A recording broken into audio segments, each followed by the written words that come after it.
Welcome to Two Psychics. This is Michael Edley, Evidential medium and mystic, discussing all things spiritual.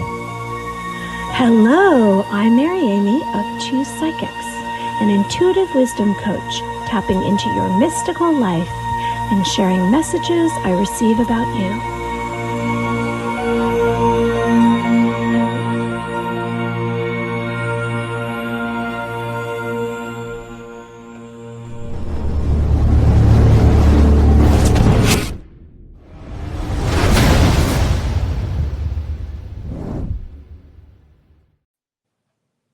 Welcome, everyone. Good. Such a pleasure to be here. Two Psychics podcast. I'm Michael Edley, Evidential medium, coming to you from the Jersey Shore. And there is my fabulous co-host, Mary Amy. What is up, Mary? How are you tonight? I think you're on mute. Sorry about that, because I didn't want to make noise because I was setting everything up. Hi, everyone. Here we are, episode 81 of Two Psychics podcast. I'm Mary Amy, an intuitive wisdom coach. And tonight our subject is past life. And we have guest Albert Crimi, who I just spoke to a few minutes ago to make sure. And sure enough, he's coming on. He's into quantum journeying and past life regressionist. He's a hypnotherapist. I'm very excited. I myself has been hypnotized many times when I was younger. It was helpful to me in my journey. I don't know if you've ever been hypnotized, Michael. Yeah, so in my younger years and even through my teen years, when I was trying to understand my psychic abilities and develop my mediumship, I would actually go through a routine of self-hypnosis. And I would basically utilize that self-hypnosis to put myself in a trance and kind of explore, and early on when I was exploring outer body experiences, remote viewing, a lot of that stuff I was into early on. Mm-hmm. And what I found was when I would put myself into this self-hypnotic state, it would open and allow me to kind of transcend my body. And we could talk to Albert about that tonight. I'm sure he'll have a lot of insight around that. But I found it to be very, very powerful. And I think when we look at like trance, when we look at mediums, healers, channelers going into a trance state, we are doing a form of self-hypnosis. So it can be very, very powerful. And I think when we want to get into the psyche, when we want to get into that subliminal programming that maybe we're caught into certain destructive habits or addictions or, self-inflicting problems, through hypnosis, I think we can get to the root cause of the problem, and we can kind of reprogram our subconscious to try to help heal those things. So it could be very, very powerful. Obviously, it's been utilized throughout history for long periods of time. And I don't think psychologists and psychiatrists and even the medical institution really knew how powerful it could be early on, but they saw effects. And what's really interesting, because I know we're also going to be talking about past life regression, is a lot of times when people go into that hypnotic state, you would find this past life regression would come from that. It would kind of unfold from the hypnotic state, and it can be very, very powerful. Yes, definitely. I would have to say that I had a very positive experience when I was hypnotized. I mean, I can't speak for other people, but when I had the session, I would be aware of the conversation, and I would just feel like I was someplace else, but aware of myself and what was going on. And then I would remember pieces of the conversation after, like the most powerful aspects of it. And I'm so curious to hear what Albert says. I know that I've spoken to many people who've had sessions about past life regressions. Yeah. I've already experienced some past life, and I've had it through dreams, and when I've been in person in my physical being, I remember I have memories but I know they're not from this life. They're from my past life. So I'm just going to explain what I have down as past life. And then before Albert comes on, I'll give a little description of him. So past life, a previous life before this one, living in another vessel body. Your spirit soul existed before. Memories from forever lives, patterns occur from lifetime to lifetime until acknowledged and the chain broken. There's what's called reincarnation, people believe, which is a similar perspective. Your living being soul rebirths after death, returning to life.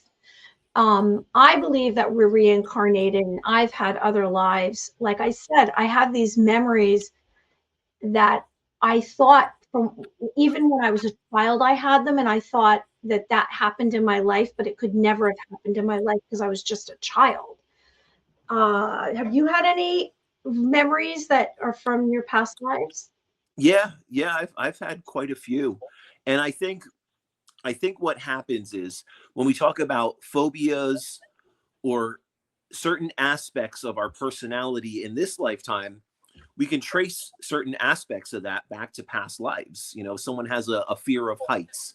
Maybe in a past life, they fell out a window, or they, fell off a bridge or a mountain. There could have been some type of catastrophic experience that traumatized them, and it carries over. We're an energetic body, and our soul remembers. Even as a human, we may not recall all that until we're put through a past life regression, but the soul remembers. And some of that stuff, it can come about in this current life. And phobias, fears, different quirks in our personality, I feel a lot of that can stem back to a past life issue or a traumatic experience that occurred. Like, I would definitely say, from how I am in this life and what I'm doing and where my soul is calling me to be, I was probably, who knows, I might have been burnt at the stake, or I may have been considered, a witch or a warlock in a past life. And there's these different preconceived notions around that, and people and society not understanding, natural healers and natural psychics and people trying to do the divine work of God.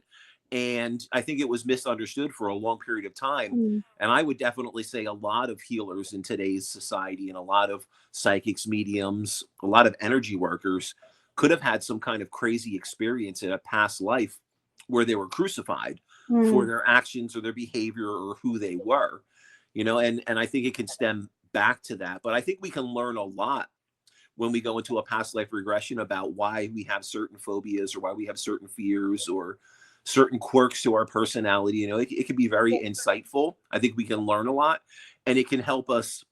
I think it can help us cross that barrier of, why are we that way? What is the process potentially behind that caused us to be that way? We can learn from it, grow from it, and usually then we can transcend that fear, that phobia, or whatever that self-limiting belief is. So past life regression can be very powerful. And it's very interesting now how we're seeing a lot of psychologists, psychiatrists, a lot in the medical field that are utilizing hypnosis, past life regression. Take for example, there was a worldwide past life regressionist, Dr. Brian Weiss, who was basically an atheist in his practice. And he was a psychologist, and he would take his patients through. And when he would put those patients into a deep hypnotic state, he noticed that they were experiencing some type of reality that was not this one. They had memories of a past life, actions, another person that they were, different experiences. And when he would bring them through that and they would talk about it, it would open up insight and guidance to why they were the way they were and why they were having potential problems in this life. And when he started going, okay, I don't really believe in the spiritual realm or life after death or past life, he started getting such evidence behind it that there was no way he could discredit it. And when he started diving deep in that and started then acknowledging it and trying to get insight and guidance to help the patient, it was mind-blowing. And now he's, that's all he does. He no longer works as a psychologist. He's a past life regressionist and does workshops all around the world. So it's interesting. And I'm sure Albert's potentially worked with him or very familiar with his work. And we could talk to him a little bit about it, but we're definitely seeing an awakening around the medical field and around psychology to hypnosis and how powerful it can be. And when we properly implement it and we utilize it, we can absolutely change phobias, fears, and beliefs that, we're dealing with in this current existence. So I believe that every life we're improving on ourselves and we're supposed to be learning something. And there are patterns from each life that you carry on unless you break the pattern.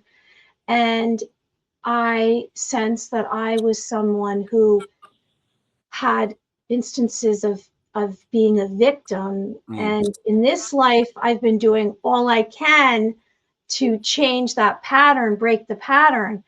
I have an extreme aversion to fire and fear of fire starting. And this is what I've had for my whole life. And I would guess that it's related to a past life because I wasn't in a fire. I haven't been experienced a fire, but for some reason I have a fear of fire. And it was bad when I was a kid because I almost drowned. So I had a fear of water and then a fear of fire. I got over the fear of water. And you don't want to be afraid of the elements. Yeah, well, so and we're again, afraid of the earth. fear of heights, fear of insects or fear of snakes. I've seen a lot of that with different clients. And, many years ago, I used to do a lot of past life regression meditations, and I would take groups through that. I do a lot less of that now. But potentially in the future, I think that might be a fun thing for us to do, or, for us to maybe take a group of people through that. And it's very interesting when you start understanding that. And I do believe we have past lives. I do believe we can potentially live many lifetimes and have many experiences. And I think there's different reasons behind it. I think sometimes we can come back into this life for a karmic experience, or to also learn and grow. To our soul, this is the school of life. We may need to learn and grow and have different experiences than we had in prior lifetimes. And I also think once we cross over, I do believe we have the ability to come back under our own, under our own doing, to learn and grow, or to try to help and guide others. So I think there's a couple reasons behind it. I don't think everything from past lives and us reincarnating is negative or learning or, karmic experiences. I do believe when we cross over, and things that I've experienced from spirit and things I've experienced, in my own clients' readings, or we can also choose to come back as a guide, a helper, and that's one thing, I've had that presented to me before. If heaven is this divine place and, we can have eternal beauty and eternal rest when we get there, why would someone choose to come back? And I think there's a lot of reasons. We may see part of our soul family may be here. There may be a karmic experience why they came back, or they had to relive this human existence for some reason. And maybe we can come back to help them navigate it. Maybe we can be a guide in that. Maybe we can be some type of helper, some kind of positive connection to them in this life, and we navigate it together, and that's aside from karmic experiences. So, I mean, there's a lot of different reasons, and I think there's a lot of variables around it. But I think when we delve into it, it could be very, very insightful. And look at some of the small children. I mean, there's so much documented proof that these small children, there was, I forget the name of the small child who had lived the life of a fighter pilot on a World War II battleship. And this was like a 3-4-year-old child who was talking about the names of other pilots, the guys that were in his squadron, the name of the boat he was on. And I mean, this kid was not exposed to any type of war history, war documents, documentaries around this. He was never exposed to any of this information. His parents didn't talk about it, friends of the family. These discussions had never occurred in the house. And this child had insight and so much information around this battleship, around the fighter squadron that he was a part of, how he died, the war he was in, what was going on in the world when it happened, what his previous name was. And when his parents started researching it, all the evidence was there. and it was pretty amazing. So there is so much documented proof now of past life existence. So I believe past lives are part of the divine experience. And if we have to live a karmic cycle out again because it's a learning lesson, we have to try to help heal others. Maybe we didn't live life in the way we should have when we were here. Maybe we're given another chance, or maybe we come back to repent, to grow, to learn. So there's many aspects to this. And we could talk to Albert about this tonight. I think he'll have a lot of insight around that, but it's a very, very interesting topic. And I think when someone's dealing with a phobia, they're dealing with some kind of self-limiting belief, a fear, if they can go back into that past life regression and go under that tranquil hypnotic state and try to investigate it, it could absolutely uncover and heal some of those traumas that someone could be dealing with. Oh, it can be life-changing. I know when I was hypnotized and went back, and the experiences that we were dealing with was not past life, but I know that what I went through was very healing, and it was positive. So I'm excited, and I'm just going to give a description because when he arrives in the green room, I want to bring him on. But that's what it is. Before you get into his description, it's a tool like anything else, and we can utilize that tool for our highest and best. Oh, absolutely. I that's exactly why we're here. And I do want, after I give the description, if we have a couple of minutes, for you to describe some of how you became so knowledgeable about all these different niche concepts, which are now blooming in the world, and people are becoming awakened because of your school. Okay, so Albert Crimi, if you want to find him, albertcrimi.com. And so here we go. Quantum journeying is regression hypnosis in a neuro-spiritual modality that brings spiritual regression with neoplasticity. It's a next generation evolution of regression hypnosis therapy that combines the spiritual depth of conventional past regression therapy with the precision and safety of modern neurotherapeutic techniques. It offers a bridge between ancient soul memory retrieval and contemporary emotional healing, making it uniquely suited for today's integrative healing landscape. With a lifelong passion for all things metaphysical, Albert has dedicated himself to exploring the mysteries of consciousness and the soul. His current work focuses on past life regression hypnosis therapy. So exciting. Helping individuals uncover hidden memories, gain deeper self-awareness, and finding healing through the past experiences. Through his practice, he aims to bridge the gap between spirituality and the personal transformation, offering clients a profound journey into the depths of their own existence. He also does ultra trance hypnosis, and it's a meditation on steroids, and he can get into that more. But I would like you to share with everyone before he joins us, you had a school, and you just, you've met so many healers and psychics and mediums. And can you tell us a little bit about your school and some of the experiences you had, Michael, in the New Jersey Spiritual Center? Yeah. So back in 2013, I had started up a holistic center that incorporated many different healing modalities. And this was when I was running my other company, but I was really being pulled into, utilizing my mediumship skills, but I still wasn't ready to really share with everyone that I was a medium and what I was experiencing. I was, on the weekends, I was traveling into Manhattan, and I was working at different healing centers and metaphysical centers. And that's where, we met at the Awaken Fair in Manhattan. It was a very, very interesting thing, part of my journey. But while I was a business owner here and running a pretty large company, I was very fearful of what people would think when I told them I was a medium, or I was a psychic, or I was doing this work. I was on different government advisory boards. I was, chambers of commerce, all these different business communities. And you have these, these fears of what will people think. And part of the process of embracing your gifts is getting through that. And I think that's part of the journey for most healers, most psychics, most mediums, most energy workers. It's part of the process, and we have to get over that fear of what will other people think. And, I got to the point where it was like, whoever's meant to be near me and whoever I'm meant to be near will embrace it, will understand it.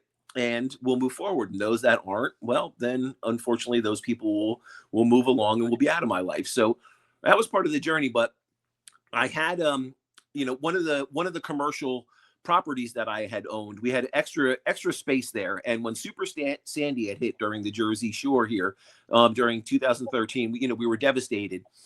I felt that I needed to do something to try to help bring people together. Everyone was so distraught, and we started doing it for people and their animals. So we started doing meditations, we started doing sound healing, we started doing group talks where we could get together, and we had a charging center there where people could bring their phones in, they could get water, because fortunately we had generators and we still had power in our building, where lots of the areas it was like a war zone. There was no power, people didn't have water, people couldn't charge their cell phones. So we started doing that, and I noticed that people were really they were really helped by the coming together and discussing these things, and the meditation.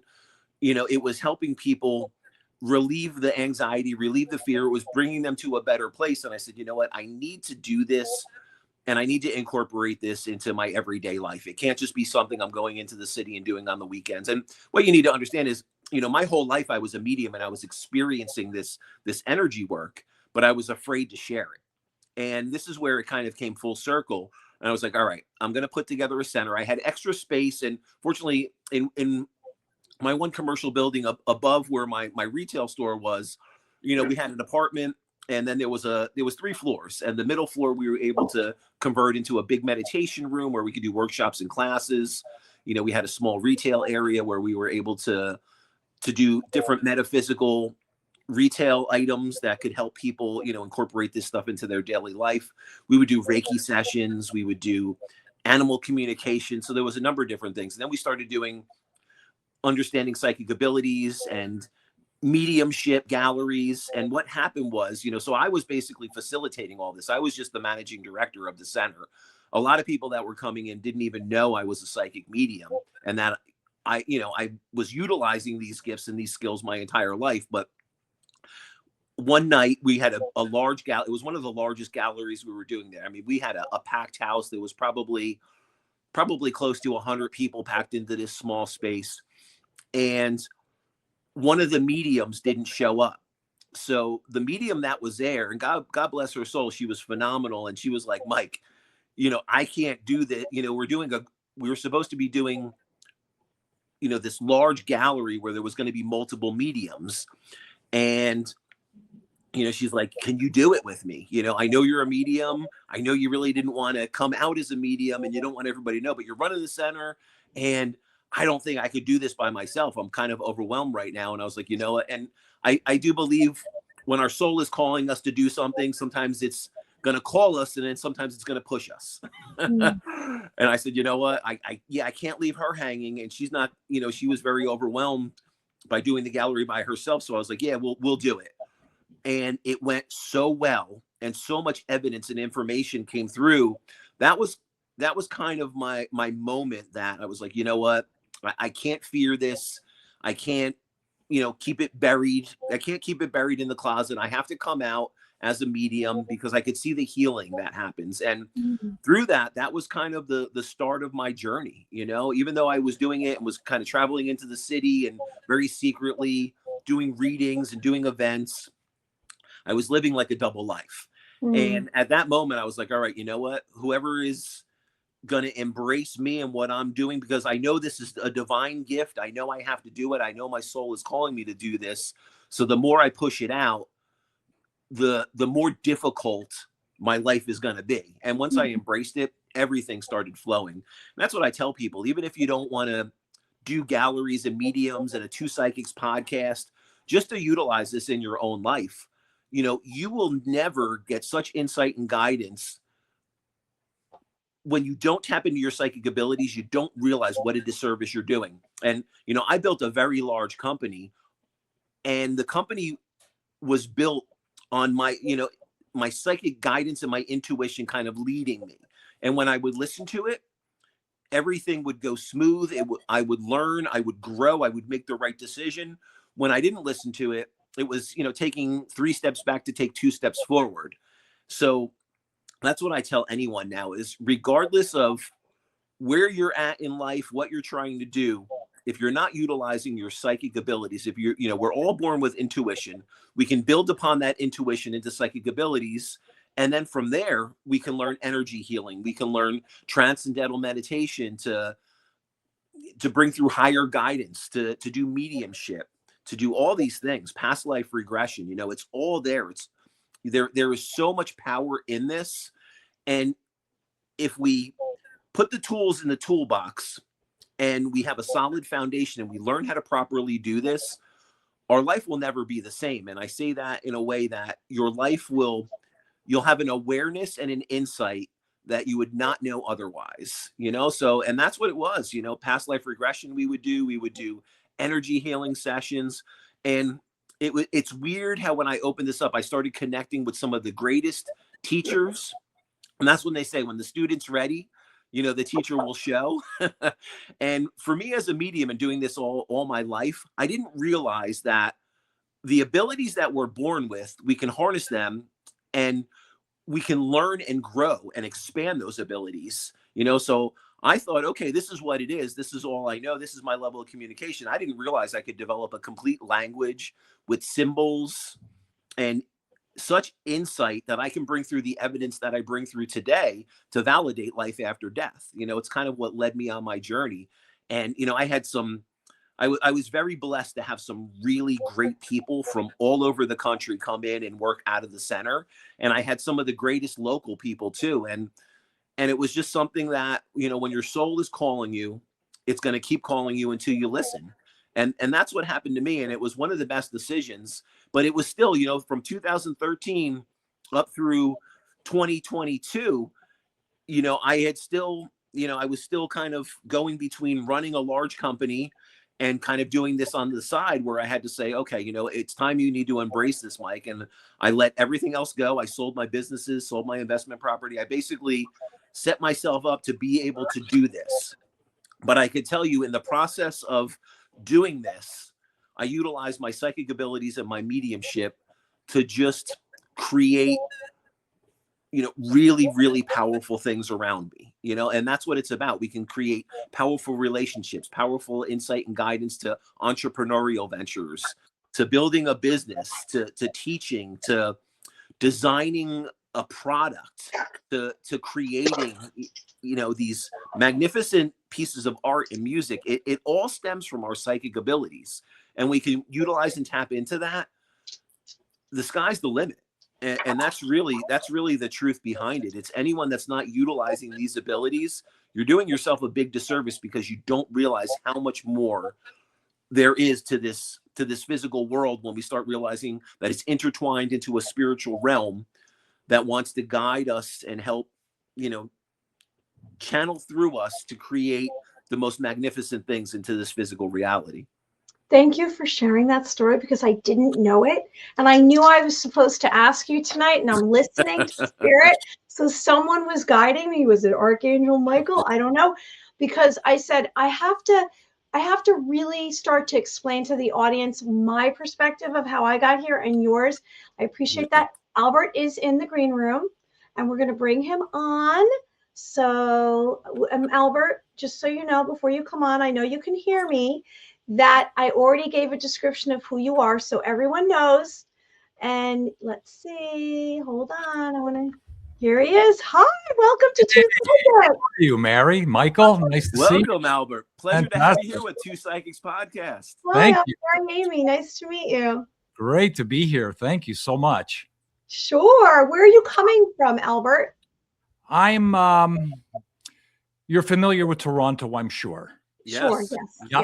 Yes. Go north 2 hours to a place called Wasaga Beach. Oh, okay. Yeah. So I Very live in a beach town. Oh, nice. I love Yeah. beach towns. We're both in beach towns. Well, not so nice right now because it's freezing out there. Yeah, Oh, okay. we're in that same weather pattern as you. It's probably much worse up there, though. I'm sure there's a lot more snow. Yeah, there's a lot of it for sure. But I'm good. It's beautiful, really. Yeah. It is. Nice. It is. Perfect. Yeah. So I'm very curious, Albert. So Let's see. coming from Canada, Yeah. what are the dynamics around the metaphysical realm about, around past life regression, just all the aspects of, I would say, that the metaphysical that we're discussing here. It's becoming pretty prevalent and pretty mainstream in the US. Here in the States, I feel like every town has some kind of metaphysical center at this point. Maybe a few are lagging behind. But what is that dynamic in Canada? What does that look like up there? I believe the dynamic is very similar. Everywhere I go, I remember, 10 years ago, maybe 15 years ago, you really had to pick and choose your audience on what you can say and how much you can say about, let's call it the spiritual topics or metaphysical topics. That's not the case anymore. It's almost like we can just say it out loud and no one is going to look at you in a strange way. Yeah. And it seems like, in my little town, there's a spiritual store over there, and then there's another one over there, and there's a third one over there. So it's like you said, it's becoming very prevalent, and it's a beautiful thing, really. Yeah. Excellent. Well, Yeah. that's good. That's good. People are starting to awaken to this spiritual realm that's around us, and understanding that it's not some hokey pokey woo woo thing. There's Exactly. really true insight and guidance that can come from us. Absolutely. Understanding it and practicing it and putting it and incorporating it into our daily lives. Yeah. So one of the things we always like to deep dive on here in Two Psychics, before we start talking about past life regression and hypnosis and what you're doing, we always like to deep dive into your journey. So what was the journey that got you to where you are now? Did you come from a religious family that was open and tuned into this stuff? Did you have experiences as a child that led this, that led and opened you to this path? What was it like? I was not from a spiritually oriented family. My family was from the Roman Catholic tradition. So there was no one to talk to as a child. But as a young person, I remember I was always interested in spiritual topics. I was interested in metaphysical topics. And the more I studied it, of course, in those days, I kept it secret. I was shy about it. So when my buddies came over, I would hide the cassette tapes. I would get rid of the books. Cassette tapes. We're dating ourselves here. Yeah, I had a bunch of them. So the more I studied, the more I knew I wanted in. The problem was I didn't know how to get in. So, today I have a much better understanding of intuition and psychic ability and channeling and all that stuff. And we all do that to some degree. Okay. Some to a greater degree, some to a lesser degree. But then back then I didn't understand that. So I thought, how do I even dare go into this world if I'm not a psychic, I'm not a channeler, I'm not a medium, I'm none of these things, right? So of course, the more I contemplated it, the more that pesky little thing called imposter syndrome started to play on me, right? And imposter syndrome says you can't do that, right? But luckily, I stuck with it. And synchronicity does what synchronicity does. And one afternoon, I was watching an interview. The man leading the interview was a guy called George Nuri. You're probably familiar with George Nuri. And he was interviewing a really regular-looking man. He didn't look like a spiritual guru. He didn't look like a Buddhist monk. He was just a regular man. And this man did something called past life regression hypnosis. And he was telling his stories. And in that moment, the light bulb went off. And I thought, that's my lane. That's what I need to do. So my job description, if you had to give it a description, would be spiritually oriented investigative reporter backed by intuition. Now, you could just imagine how thrilled I was when I heard Dolores Cannon describing herself as an investigative journalist rather than a spiritualist. I thought, man, what good company am I in? And yeah, that's a fantastic title. I love that. Yeah. So today I understand intuition much greater, to a much greater degree. And I understand where it's at work. So when the session's over and I look back, I think, man, I couldn't have planned that guidance. That was directed by a higher power for sure, by the higher mind, or by whatever you want to call it. Yeah. So that's how I got to past life regression hypnosis. Did you have on your own many past life experiences in dreams or in person that guided you into this realm and focus of your life? Do you mean that did this information enter into my dream state that led me to this point? Yeah. Did you have past life experiences, and then you were just, wow, this is fascinating? Did you yourself, growing up as a child, and have memories of your past lives? Well, yeah. In the dream state, for the most part, of course, there were. Once that light bulb goes off, you look back and you notice all the synchronicities. But until that light bulb goes off, you don't notice all the synchronicities. You know, that's the beautiful thing about having your awakening to what you're meant to do. Michael, you were saying something about that yourself, and there's something beautiful about it, because you really learn the power of synchronicity and how to trust it, because the more you trust it, the more powerful it becomes. It's sort of like it ramps up and it ramps up and it ramps up. But Mary, to your question, yes, in the dream state, because I would have these what I would call them strange dreams, okay, not of an earthly nature. Okay, so I knew something was up, but I was young, and you ignore the information. Later on, once I entered in this world, right, especially when you're doing your courses and your study and all that stuff, everyone is working on each other. So I ended up getting a bunch of past life regressions where I was the subject. So I was able to learn a lot about myself and my soul story, and my purpose here on planet Earth, the fact that I'm very new to planet Earth. I've only been here a couple of times, so that explained a lot about how things have always felt very strange, very unfamiliar, and very overwhelming. It's I was one of those kids that used to say, the gravity is too much on this planet. I used to say, that was a strange thing for a kid to say that, but I used to say things like that. It's like, what's wrong with this place? This is too much. So, yeah. So yes, Mary, there were messages entering into the dream state and within my life as well. And in hindsight, you really see all those things. You really recognize all those little things. Yeah. So now any of our listeners that aren't familiar with past life regression and the process, can you take us through what a past life regression session would look like? And how could someone prepare for that? What are some things in that process that would enable a better past life regression? Right. That's a good question. Most people ask that question because past life, in their mind, it's some sort of weird mystical thing. They don't even know what's involved. Typically, the client shows up.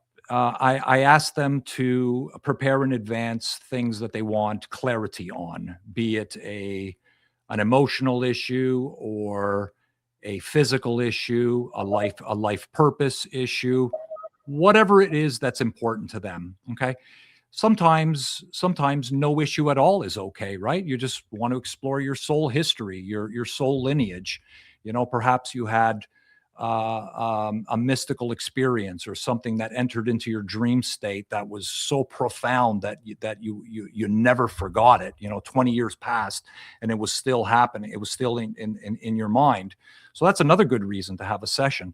So typically they show up with an intention. What is it you want to get out of this session?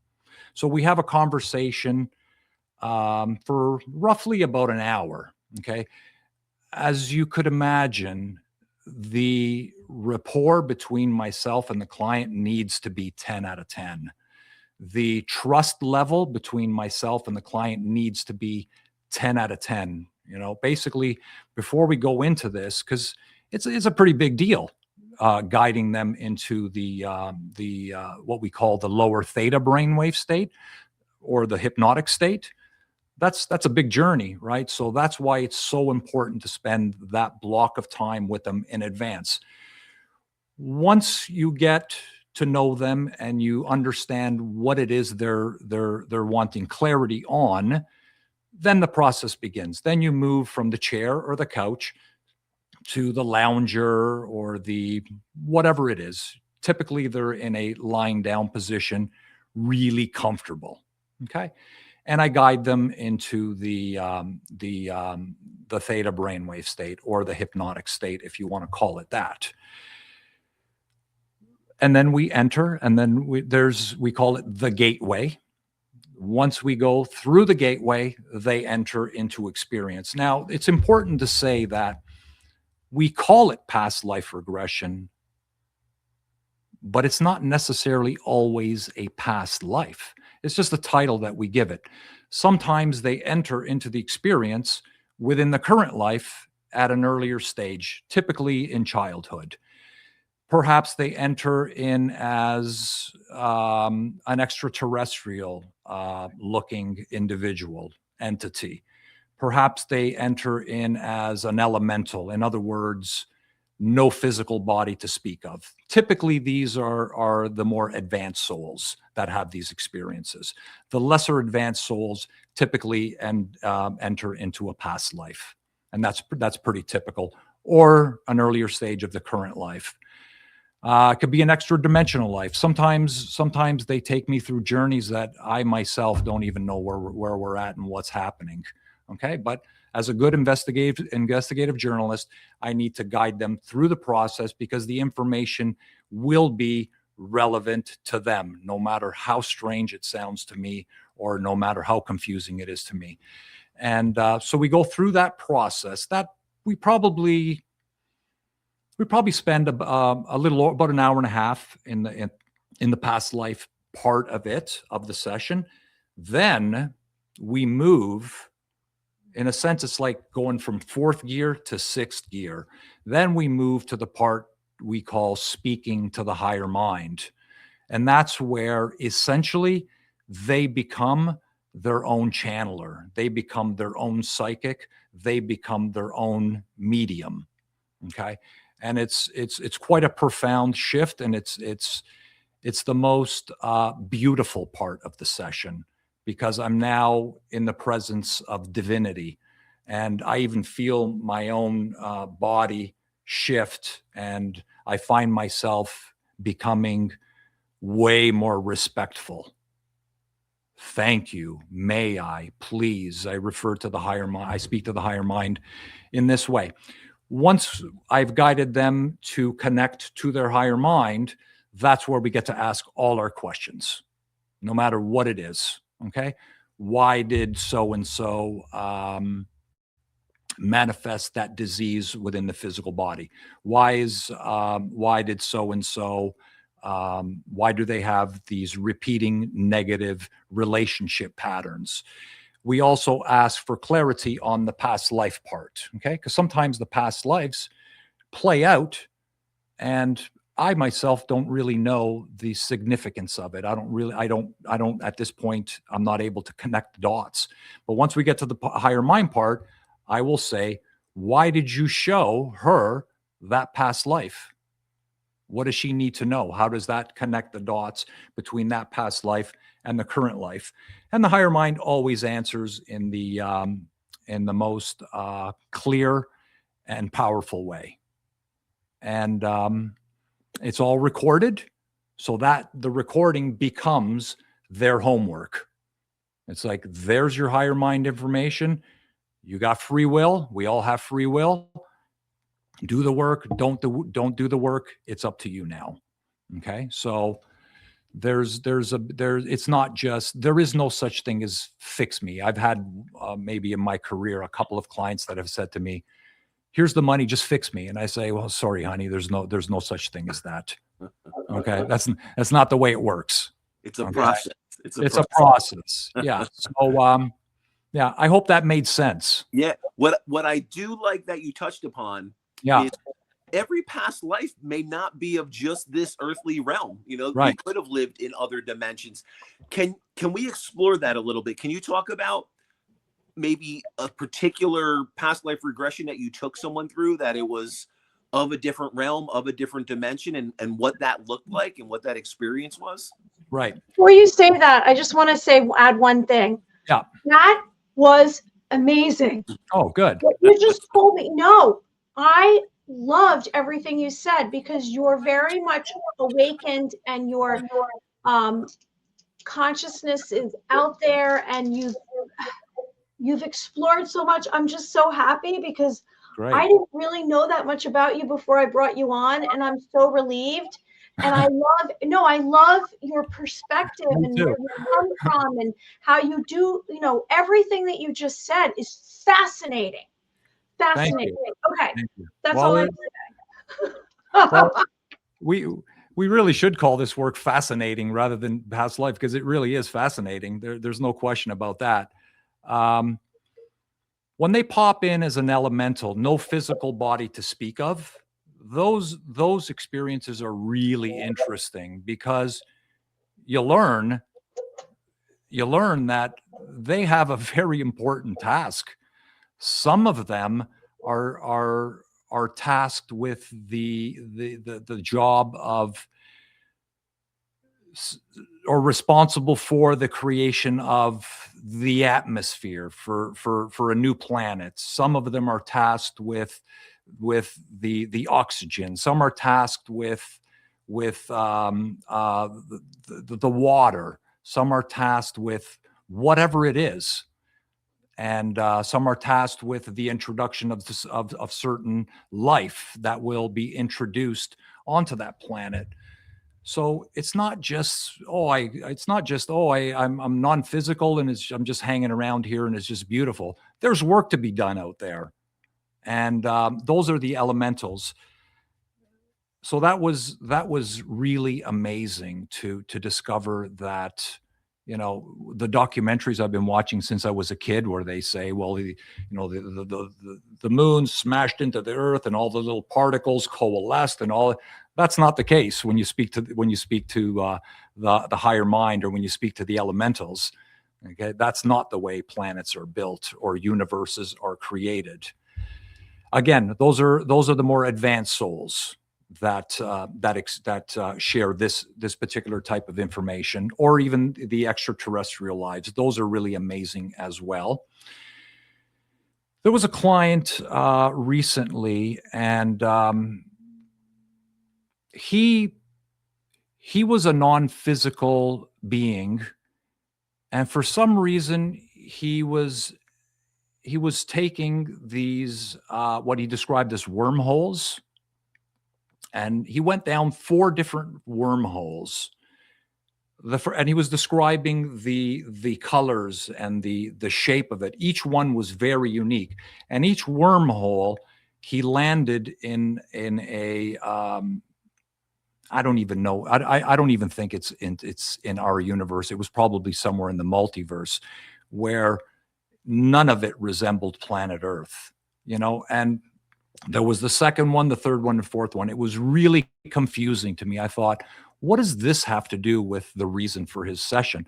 The reason for his session was because he was experiencing some distress and sadness and some anxiety because he had become estranged with his children.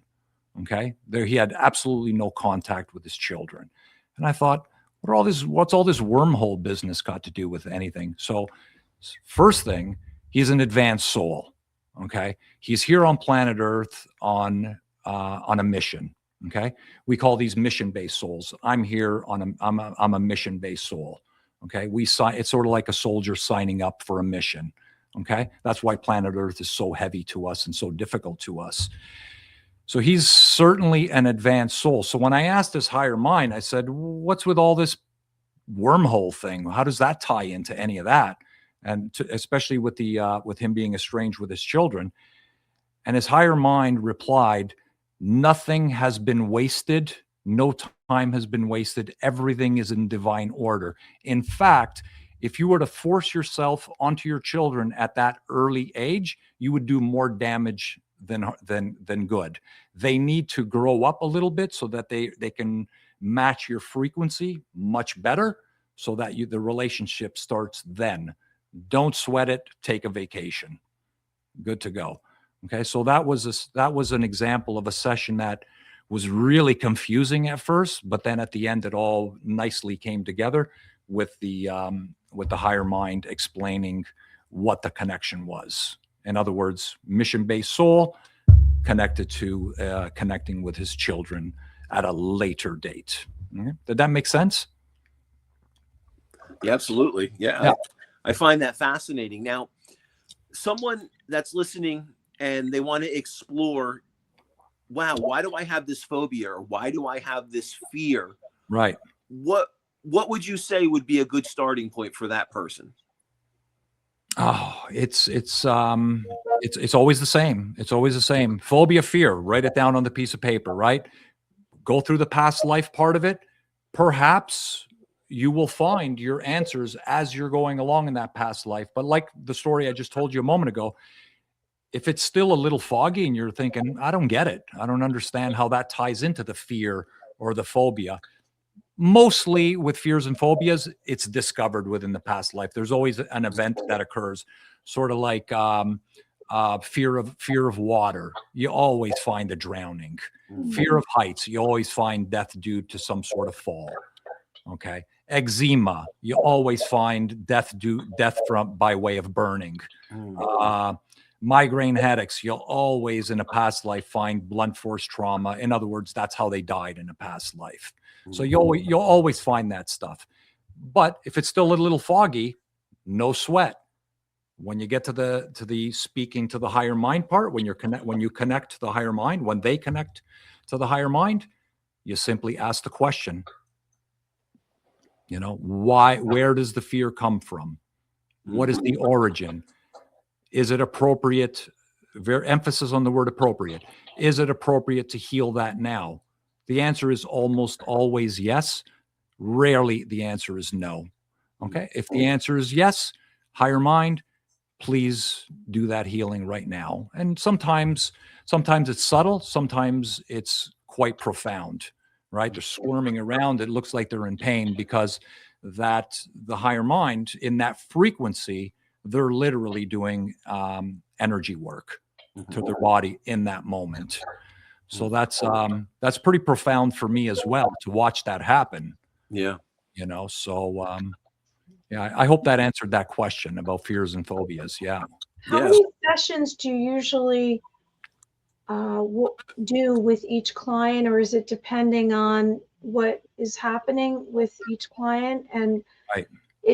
Are things solved in one visit, or is this 3, or is this 5, or you just keep going? What's the protocol?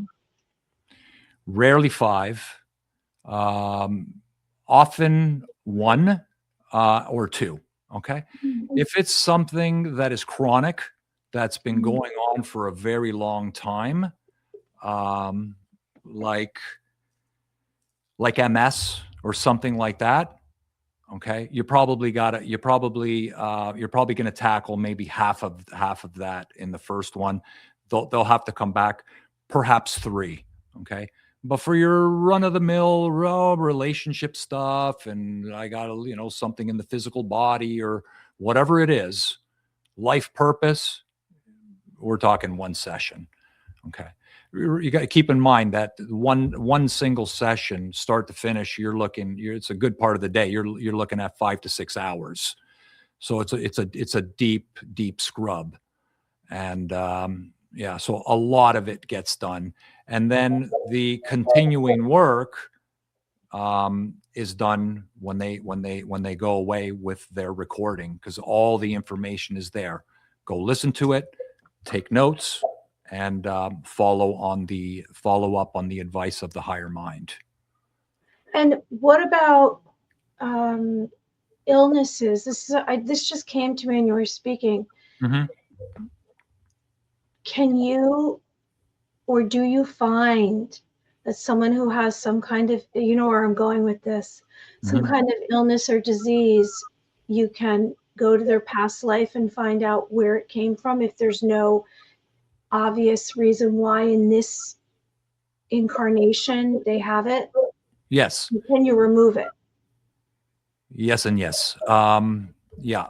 So if they're dealing with a disease, well, as you know, disease is simply your body that's out of ease. That's all it is.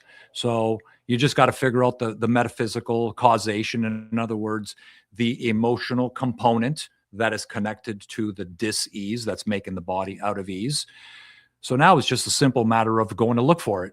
Is it in the current life? Is it in a past life? So there was a client that there was an issue with his leg. I think it was. Yeah, it was his leg, the lower part of his leg. And the medical industry dismissed them. They're like, listen, we've done all the tests, we've done all the scans. There's nothing here. Okay, go away.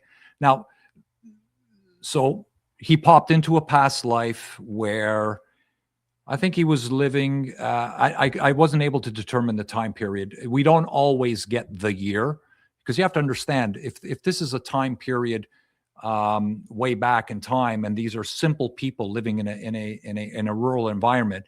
Oftentimes, they themselves don't even know the year. Sometimes they don't even know the name of the village or the name of the country, right? So we don't always get the year. Sometimes we do. And he described a scene where the soldiers were coming up and they were going to decimate the whole town. They were going to assassinate everyone there. And he described his death as the soldier swinging a sword and slicing the bottom part of his leg.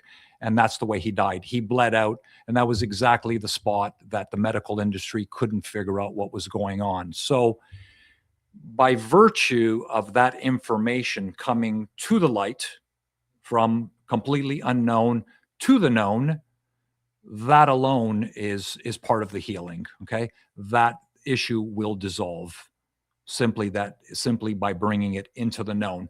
But because we like to do good housekeeping, later on when we speak to the higher mind, we always ask for the permission to do some further healing on that body part. And the descriptions are almost always the same. It's always something to do with an energy or a light or something like that. I always like to have them describe the healing because it's being recorded. So I know that when they listen to the recording, later on in time, that it's going to blow their mind when they hear their own voice speaking about their own healing. It makes it more profound and more meaningful for them as well. Yeah. So with all illness, yeah, perhaps, yeah, you go looking for it wherever it is. And I don't have to know. That's the beauty of it. I don't need to know. They're being guided. Their higher mind guides them where they need to go. They will go. Right. And, like I said, migraine headaches, by virtue of seeing that scene where they received that blunt force trauma in that past life, now it's come to light, the issue dissolves, the higher mind is politely, respectfully asked to complete the healing, the job gets done, and away they go. I love that you are so spiritual in this work. And it's beautiful because you're more than what your description is in your work. When I looked at everything and I was trying to find out about you, and now hearing you speak, I realize that this is full of grace and love when you're working with people and helping them. It's healing work, and it's lovely that you're speaking to this higher consciousness, these other what I don't know, whatever you refer it to be, something divine, and you're bringing it through. I'm amazed right now. I'm amazed in what you do. I do want to ask you one question because I know Michael has some, and he always says that to me. But I want to ask you because, and I know he knows what I'm going to ask you about extraterrestrials. Yes. You want to talk about extraterrestrials? All right. Yeah, Hello? sure. Yeah, I've been on some pretty interesting rides. I don't know if they call it the Galactic Federation or the Galactic Alliance. I get those two confused. But I did have a client that took me on a really special ride, and he was obviously a very advanced soul. He popped into a past, what he described, what we thought was a past life, and it was one of those sessions that was really confusing, because I would say, well, where's your home? I don't know. Where are you going? I don't know. There was a lot of I don't know, and this went on for a very long time. And then eventually it was discovered that he was from a planet within our solar system. Now, we need to ask the question, is NASA really telling us everything? Are they really telling us everything? Because what I'm discovering, I think not. There's a lot more going on out there than what they're telling us. His planet is within our solar system, and they are relatives of ours, and they're really, really interested in our ascension process. And the reason why they're so interested in our ascension process is because on their planet, the surface is inhabitable. They have to live beneath the ground. Okay, and they're a very advanced alien species, very enlightened alien species.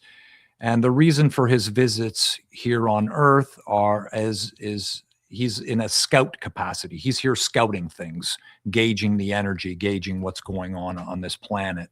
So when he took me back to his planet, it was really interesting, because I got to explore some of the landscape, and I got to ask about the architecture and their homes, and there's no corners in their homes. I guess that's got to do with energy flow or something. I think that's what he said.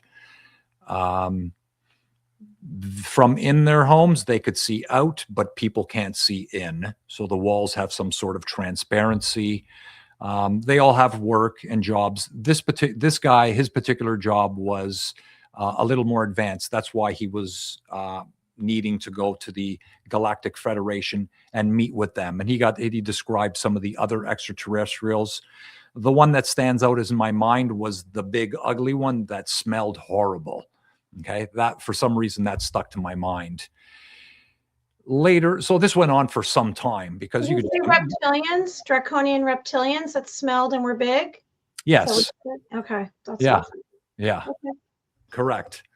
I didn't know much about the reptilians at that time, but yes. And there's a beacon that is placed here on planet Earth. I think it's somewhere in northern Canada, if I'm not mistaken. It's been a long time since I've seen him, but I think it's somewhere in northern Canada, and it's their way to connect or something like that. And when he was on his planet looking at ours, he described the aura of planet Earth. So I had him describe that, and his words were, the aura around planet Earth is really strong. Okay. So in other words, basically what he was saying to me is this ascension process that we're going through right now, this upgrading of the collective consciousness, is working. Okay. And we're going to come out on the other end sooner than later, in a more, I guess, utopian existence.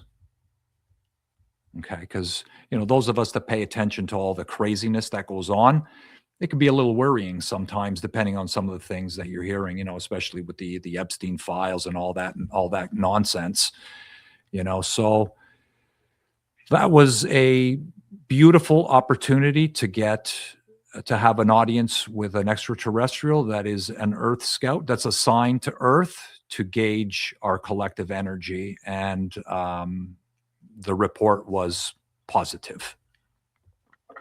Did the man that, or the person that you were doing the session with, were they realizing that they were coming from an extraterrestrial prior existence, and or was this something discovered during the session?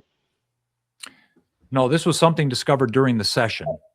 You know, I suspected something was up with this guy because he described his lifestyle as waking up at 4 a.m. and doing an hour of yoga and then another hour of meditation. And then he did some other spiritual practice all before he went to work. And I thought, well, this is not your average guy. Something's up with this guy. So I suspected something was going to happen.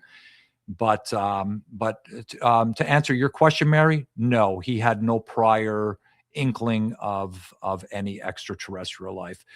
In his case, it was quite profound.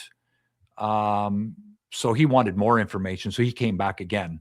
He didn't have any physical issues or relationship issues either. He didn't care about any of that. He just wanted to continue the story and learn more.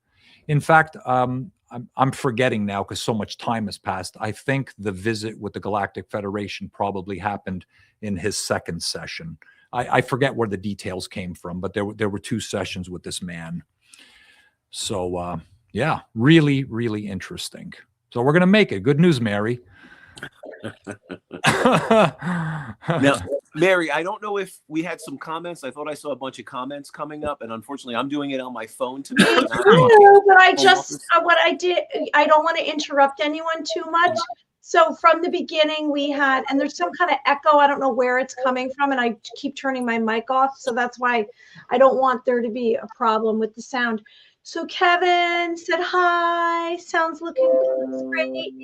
And then Suzanne said, such an amazing topic. And then Kevin said, thumbs up. And then Suzanne said, I agree with Mary. This is fascinating. So interesting. So this is very, very special. This topic and this conversation is very special. I think it's needed. I'm excited that we have you here today. Thank you. Like I could ask you a million questions. I'm going to let Michael ask the next couple of questions. All right. So now, Albert, the basis and I would say the foundation of past life regression is going into the hypnotic state, correct? Yes. For anyone out there listening, or anyone that's gonna listen to this podcast later on, can you give any helpful tips for someone trying to access their own hypnotic state? You know, to release anxiety, or just if they want to try to meditate, they want to just try to take themselves through a deep meditation where maybe some insight and guidance to a past life can come to them. What would be some guidelines or some of the process that you would recommend in someone trying to implement that hypnotic state in their own meditation? Yeah. Well, you said it. You said it in your question. The meditative state, and you know, and the rules never change. Practice makes perfect. You know, when you're starting out, when I have a client that I suspect is on the left brain end of things, the analytical end of things, maybe a little bit skeptical, I always say to them, listen, you need to do your homework before you show up to the session. So I'll say to them something like, practice meditation for 5 minutes. And they'll say, what do you mean 5 minutes? That's it? 5 minutes? I'll say, yeah, 5 minutes. Because you can just imagine if I say to them, do it for 45 minutes, I pretty much lost them. They're not going to do it. So if they can master 5, then they can go to 7, and then they can go to 9, they can go to 11, right? And as they progress with their meditation practice, the brainwave frequency goes from higher alpha to lower alpha, and then the top end of theta in time, and then so on and so forth. Once you get to that frequency, that brainwave frequency, then higher mind, intuition, all these forces, you know, they kick in, they take over. And just simply placing an intention prior to going into it, you get your answers, you know. And here's something that your audience might like. Not everyone likes meditating. You know that. Some people are just not into it. They find it, I don't know, boring, I guess. And so I say to them, well, create the same atmosphere. You know how we call it your meditation altar, the place where your space where you do it. But rather than meditating, go into a deep contemplation, really laser focus your intention and what it is you want clarity on, because deep contemplation is a very similar frequency to the meditative state. And that's one of my favorites. The contemplation is one of my favorites, right? Just turn off all the noise, all the electronics, and just zero in on an intention or on something you're wanting to learn about, right? So this is another way to do it if you're not into meditation, right? Now, one of the big things we've been hearing a lot of lately are binaural beats, hemi-sync. Right. What are your thoughts around that and incorporating those into the process? Really good, Michael. Wow. Mm-hmm. I didn't expect that one. Really good.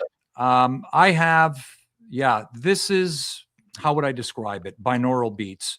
Whole brain entrainment. Is that the word? Whole brain entrainment. Left hemisphere, right hemisphere firing in sync. Okay, that's it.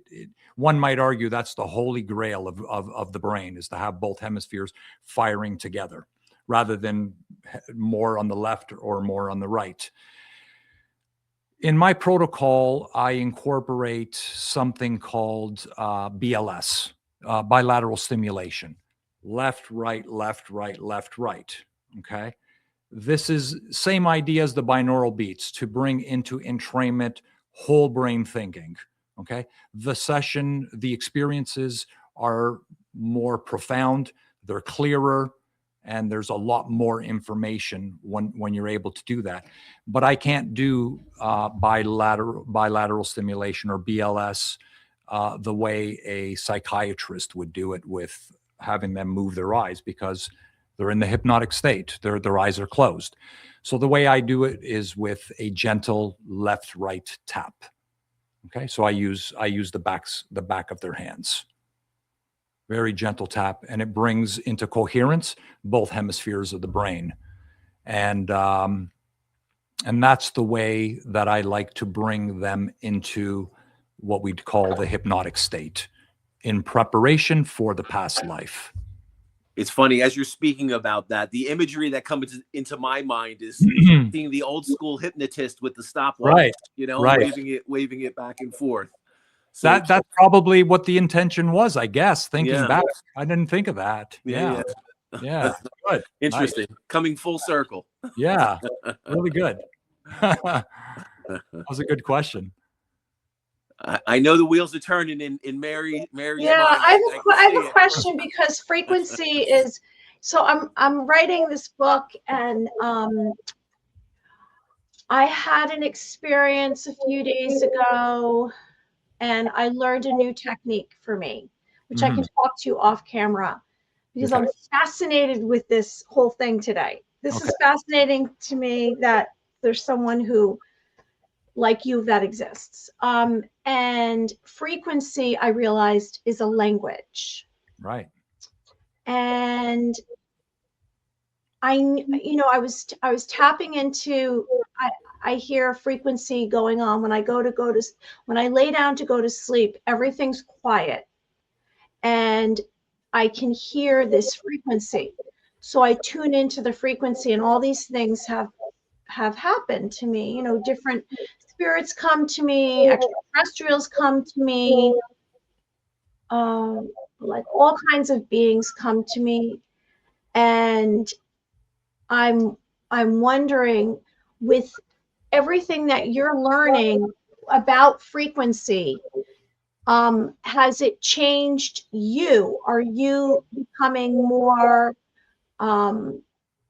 telepathic and intuitive, and how is it affecting you? I mean, you're explaining all this unbelievable work with these clients. How is your work changed you? Well, simply being in the quite literally in the presence of that frequency. Okay, there is an actual measurable shift in the room, right? To the degree where in the client form, or the sheet that I have them look over before we start, it's even written in there that the energy can actually affect electronic equipment. So it's something that we're keenly aware of, that can happen. So, Mary, to your question, yes, you notice that in time your intuitive skills increase, your psychic abilities. Now, my role in this work, okay, we call people like us, from my perspective, we call ourselves IP souls, okay, interplanetary souls, or simply put, advanced souls, mission-based souls. We're here for a purpose. Okay. To not do this work would be horrible for us. We would have very sad lives. It wouldn't work out for us. So we need to do this work. And I went off the question, Mary. I'm forgetting where we started here. No worries. No worries. Me. It's about how has, for me, what I was trying to relay is, the more that I'm going down the rabbit hole, and the more that I'm doing my work, it's advancing me and my skill set. And the more that you've accompanied your clients during sessions, I know that being around Michael has upped my game. Right. Because of his vibration, his frequency, his energy. How has it changed you as a person? Like, are you finding, or how has it changed you? Yeah. So, Well, it's changed me profoundly. I'm a human lie detector test, that's for sure. I see right through people that are being false or being misleading. That's for sure. Yeah, I see through all things that are misleading. It's became really this new found intuitive sense that I've had for some time now really came in handy the last several years, if you know what I'm talking about. So so yes, it has affected me profoundly. Think about it, just being in the presence of the higher mind. It's like what you were just describing, how Michael's energy has affected you. It can't not affect me, being in the presence of that. And it's not an energy that affects you temporarily. It's an energy that actually creates an upgrading. It stays with you. It's kind of like a plant medicine experience, like a psilocybin experience when you go out in nature and you, for the first time, fall in love with nature. You see it as a divine being. That's not an experience that goes away. That stays with you for the rest of your life. And it's kind of like this work as well. One client at a time, one little upgrade at a time. So in the next 5 years, I should be doing what Michael does. Hopefully, we'll see, and what you do. Maybe. I think you're there. I think you're there. That's what you say. You are going to go. You're going there because if you just said that, we just met, then that's in your destiny. That is your destiny. And I also get a book because of your experiences, and it's unusual. I mean, I don't know. I've met a few hypnotists myself. And or people that do the work you do, not as in depth. I'm talking about basic hypnosis, and you're unusual. I know you're unusual. I don't know. I sense a book, and that's unusual in a very good way. I know, Okay. in a good way. No, that's a positive word. Unusual to me is an Yeah. anomaly. I love No. that. You're a conduit for the divine. You're a conduit for an unseen being that we don't know about, or many beings that they're utilizing your skills to help heal these people, to speak their truth, to gain access to knowledge that we don't normally hear. Like you mentioned earlier, the famous what's her name? You mentioned her. Dolores Cannon, was that? Yeah, Dolores Cannon. I mean, her work was unbelievable. So Right. it's very Yeah. special. Yeah, she had a huge impact on the spiritual world, and go figure, she doesn't consider herself a spiritualist, but rather an investigative reporter. Who would have thought? And so it's really good. Yeah, and I remember now where I was going with the IP soul thing, right?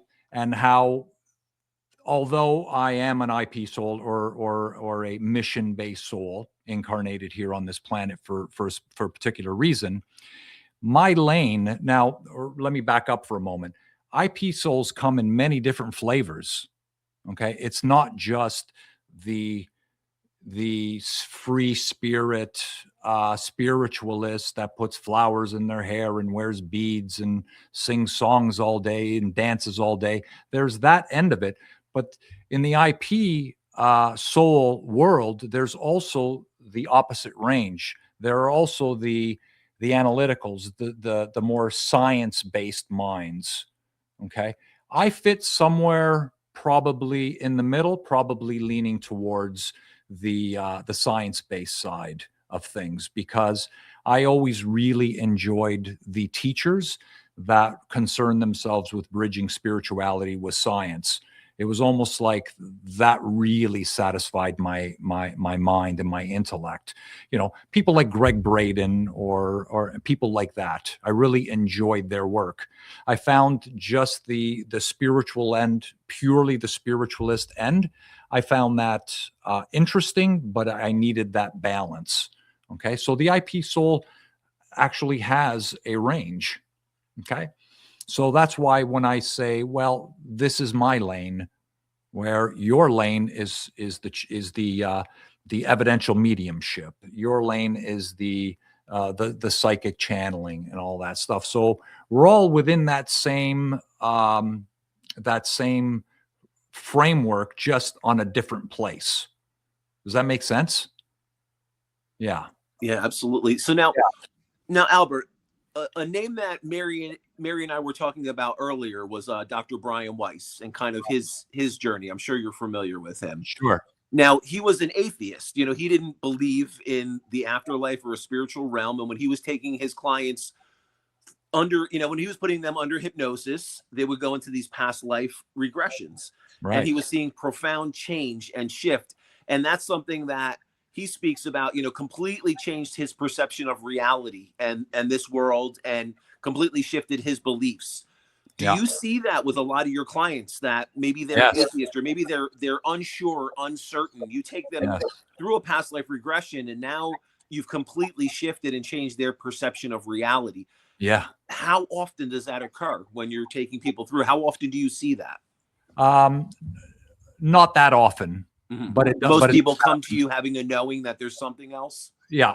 Most people that come are up to speed, let's just say. Okay. Yeah.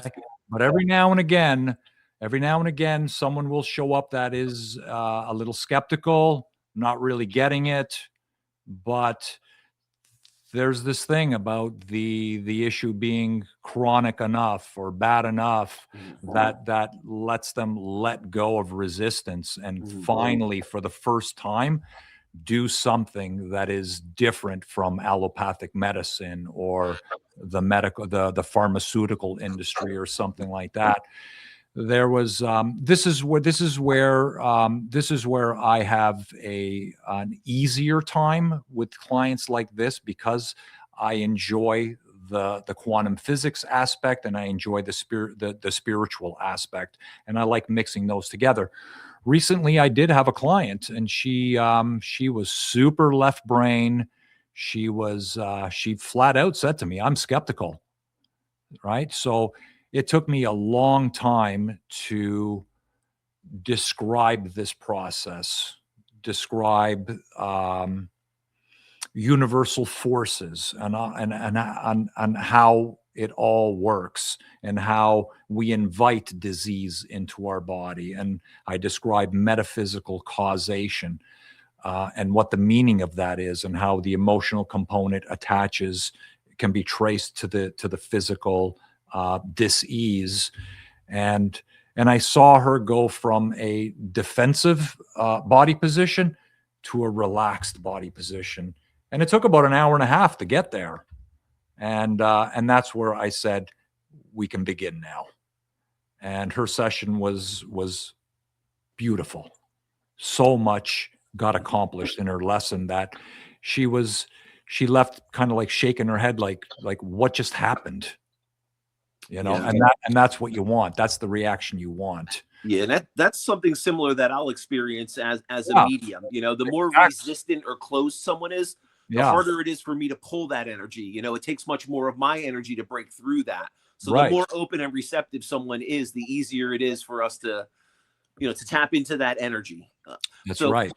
Now I'm going to throw a question out there that's a little bit in a right field. Okay. So as a medium and tapping into psychic energy, future possibilities, we all have free will. We can all change that dynamic of what is that possibility in the future. Have you ever taken someone through a past life regression where they've seen a potential future life or a future existent opportunity or something that pulled them into the future versus the past? Yeah, absolutely. For Can sure. you expand on that? Yeah, for sure. Sometimes when things seem confusing, sometimes I have to ask myself, what's going on here? This doesn't seem like the past. It's certainly not the present. So in order to orient myself into the scene where they are, sometimes I'll just have them pause and describe some of the surroundings. What do the vehicles look like? What do the buildings look like? What are the materials of the building? Is it brick? What does it look like? And so sometimes, yes. And, we'd have to go down the rabbit hole, really, this whole time and space thing on how really there is no such thing as past and future. It's all happening at the same time. That's a rabbit hole that's a little tricky for some folks. But yes, some do resemble future lives. Now, the beautiful thing about this work is that every change is a complete change. So if you correct something in a past life or a future life or whatever it is, that change reverberates in the quantum field and it balances all of that stuff, future, past, and everything else. Okay. And then within the experience itself, you could actually do stuff like future pacing, where you can say, well, if the problem was to be solved, how would that life look? So in a sense, you're kind of like planting a new seed to flourish and to go on a more empowering path rather than the one that they're seeing right now or that they're experiencing in that past life. So the answer is yes. It's a bit of a go down the rabbit hole kind of question when you get into the fact. So with that, there really is no such thing as reincarnation. There is only such a thing as incarnation, because it's all happening at the same time anyway. So reincarnation isn't exactly an accurate word, but for the sake of clarity and so for people to understand, we go with those terms. That's how they experience it in this 3D, this third dimensional realm. So it makes sense for us. We're gonna have to start talking about quantum physics and string theory now, right? Yeah, maybe not string theory. I have a question. How disorientated are clients after you've done a session? You remove the illness, right? They're now a new version of themselves. Right. That's going to change so much. Their Right. identity, how they have a perspective, how Right. they physically feel. How long does it take for them to adjust? Right. Well, if the energy shift is profound, then yes. When I know that a lot got shifted, I always contact them the next day just to see what's going on. I did it the other day, and she reported something like, I feel like I just got energetic surgery or something like that. Okay. So if I feel there's a profound shift that occurs, I will give them some information at the end. I'll say, don't be surprised if tomorrow you're going to want to stay in bed all day. Okay. Call your work, call your friends, tell them to not bother with you for 24 hours or for however long it takes, and just rest. So yes, there is an adjustment period for those that experience a more profound shift, especially if we're going after some sort of physical illness or a disease or something like that. Now, I don't want your audience to think that we only work with disease. It comes up, yes. Relationship issues, repeating patterns, right? That's a very common one as well.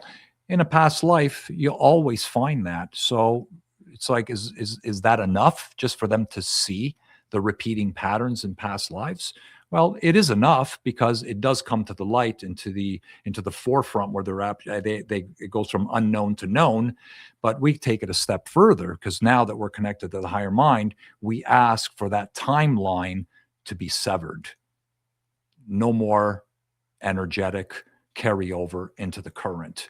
So we actually sever timelines as well. Leave the past in the past. Okay. Vows that were made in past lives, that's a huge mistake. That's an energetic lock that carries from lifetime to lifetime. It manifests itself in a very negative way. And another beautiful thing about past life regression is that at some point, it's closer to the end of the session, I always finish with, higher mind, please do a complete body scan. See if there's anything in the physical body that we might have missed. See if there's anything in the emotional body that we might have missed. See if there's any attachments that are messing with the system. Any vows, any all of that stuff. Okay, that part is where I usually just sit back for a while. May take 5 minutes, may take 10 minutes. I had a client recently.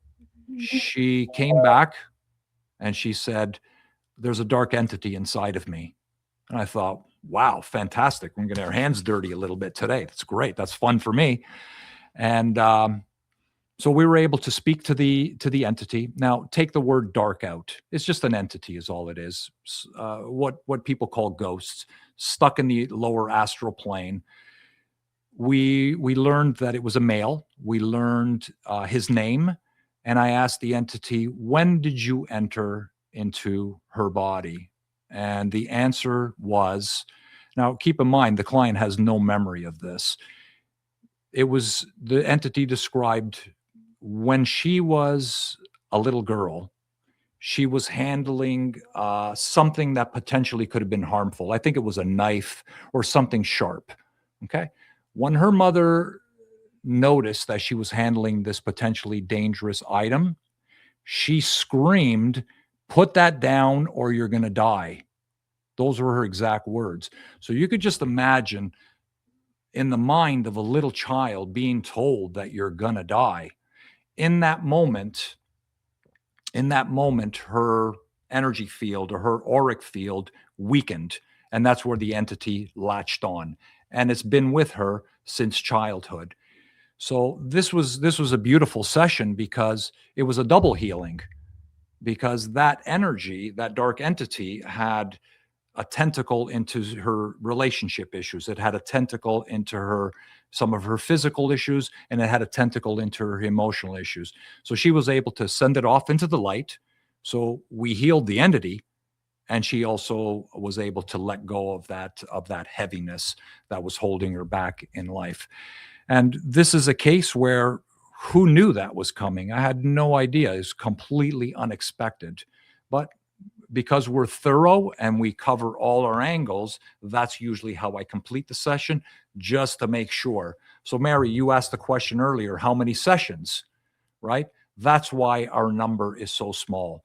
1 session, 2, maybe for something really chronic and long-standing, maybe 3 sessions, but nowhere near what conventional hypnosis does, nowhere near what talk therapy does, where they see their clients for months, maybe years.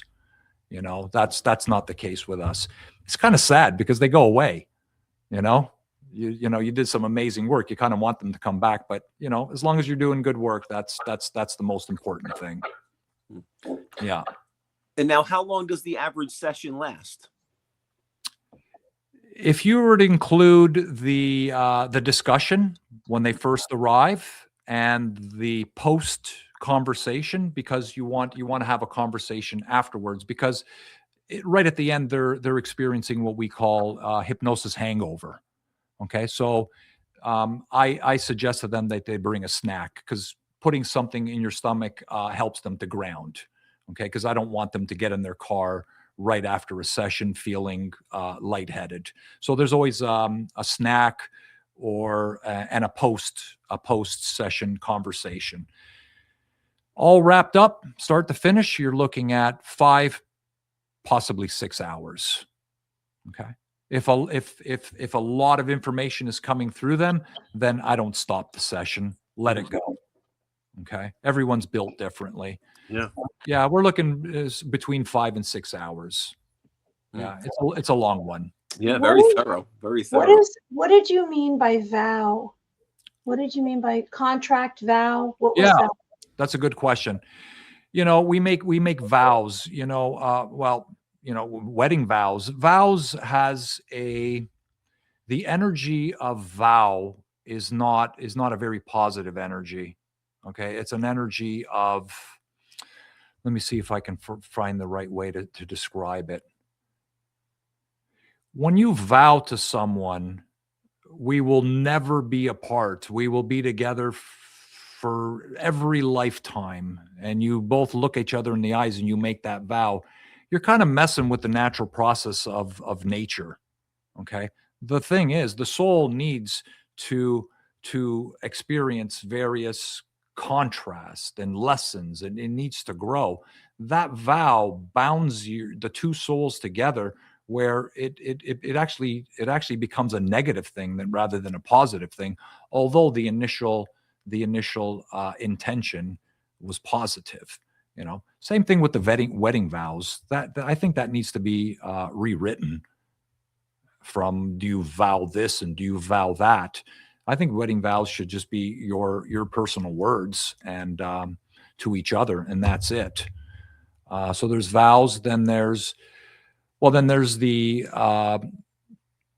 past life vows of celibacy. Perhaps they were in in some sort of religious institution in a past life. So a vow of celibacy usually plays out in the current life as sexual dysfunction. Yeah. So this is an example of how vows can muddy up the waters a little bit in the incarnation process from lifetime to lifetime. Does that make sense, Mary? Okay. Yes, it does. I mean, it's something for me to think about. I'm processing all this. I have to watch this over a few times and speak to you off camera. Yeah.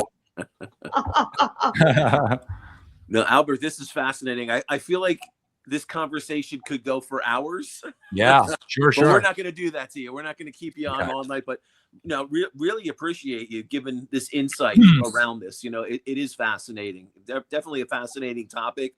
And I think if people can understand it at this level, it'll help them make sense of what's going on in this life and maybe why things are playing out the way they are.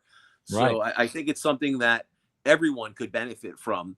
Now, any of our listeners that find this fascinating and want to check out what you're doing, or potentially, can you do a session by like Zoom or online, or does it have to be in person? Like someone here from the US, if they wanted to reach out to you in regard to a session or get some insight into a past life. Is that something they would be able to do with you? Yeah.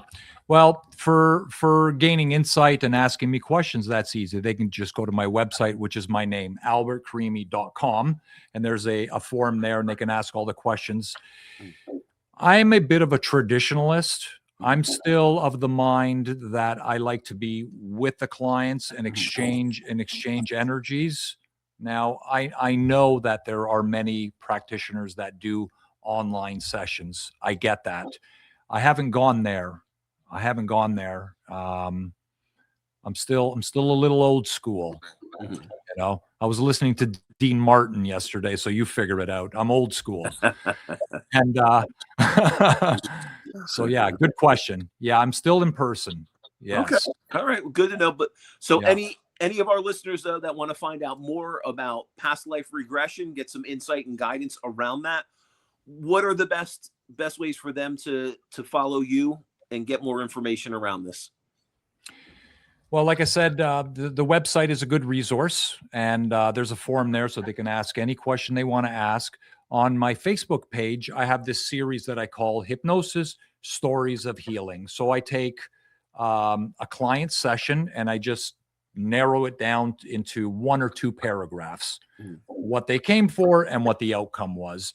And I post them on Facebook as well as Instagram. So for the curious mind, rather than asking, emailing, they can just go there and say, wow, that's an interesting story. And some of them speak to them because they're experiencing something similar, if a relationship issue or a physical issue or whatever the case may be. Right. So they can gain some insight just by those little stories that I put together on Facebook. So Facebook is my name as well, except there is an S between my first name and my last name. Okay. So that's the best way to find me there if you want to read up on some session stories. And is the correct pronunciation of the last name Crimi or Crimi? What is the exact pronunciation of that? It's creamy, like the texture. Okay, yeah. Crimi, easy enough. That makes it easy. So Albert S. Crimi. Albert S. Yes. Crimi. So anyone out there listening that wants to get more insight and guidance around hypnosis, past life regression, or anything that Albert's doing, you can absolutely follow him on his social media, his website, and we will put all your links on our social media, on the videos. So anyone that's looking, we'll have links to that stuff. But this has been a fascinating conversation. I really appreciate you coming on and sharing your insight with us and our listeners. I know Mary's going to be calling you nonstop. Your phone's going to be I want to get a session with you. I'm coming to Canada. I can just see the wheels turning. And I'm coming to Canada because I have to get a session with you. I have so many things that we have to go through here. Yeah, maybe in the summer when the beach is available. I think so. I mean it. I really mean it because I haven't encountered anybody like you to do this that I would trust. And I'm so grateful that you joined us today on Two Psychics, episode 81. My pleasure. Absolutely. Thank you. Anytime. Thank you so much for joining us and wishing you well. And I'm looking forward to the warm weather, and I'm sure you are too.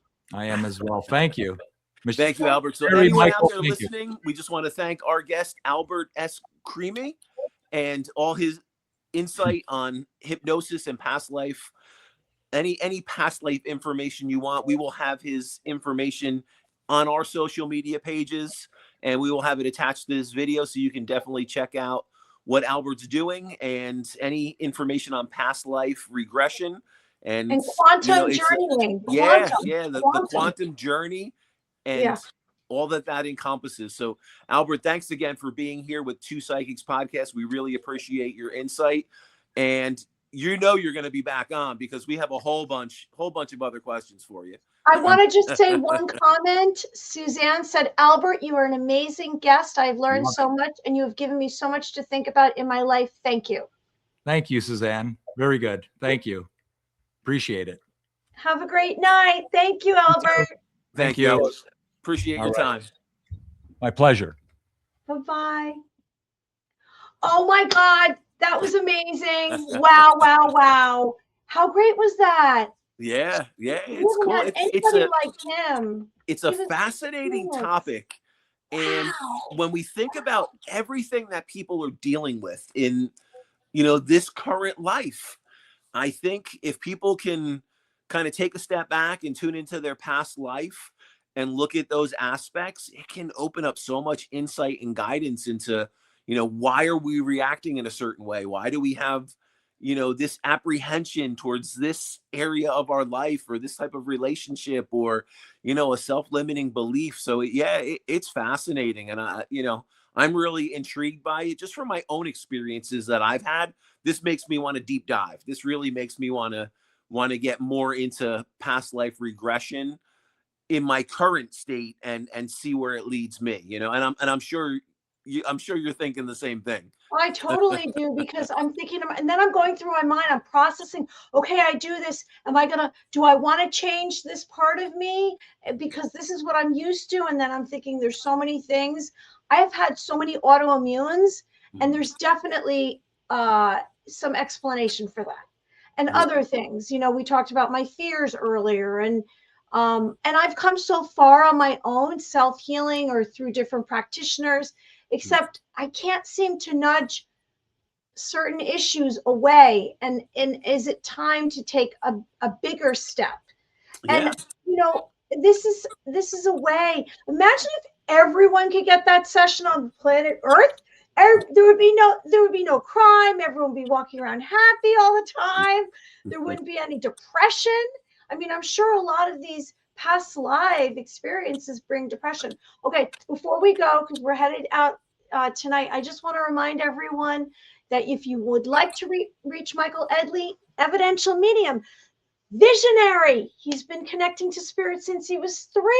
If you would like to reach Michael for a reading, for a live event, something, one of his group readings that he does down the shore, he does a lot of these live events with Hannah, for Reiki, with tarot readers. Yeah, we have our psychic nights. Cool thing. Yes. eyeofthespirits.com if you would like some kind of an intuitive session with me. If you would like me to come to a birthday party and do psychic readings, I do that. Or if you would like to do a live event, Michael and I to do a live event, like we have this upcoming live event in Pelham Manor on April 2nd.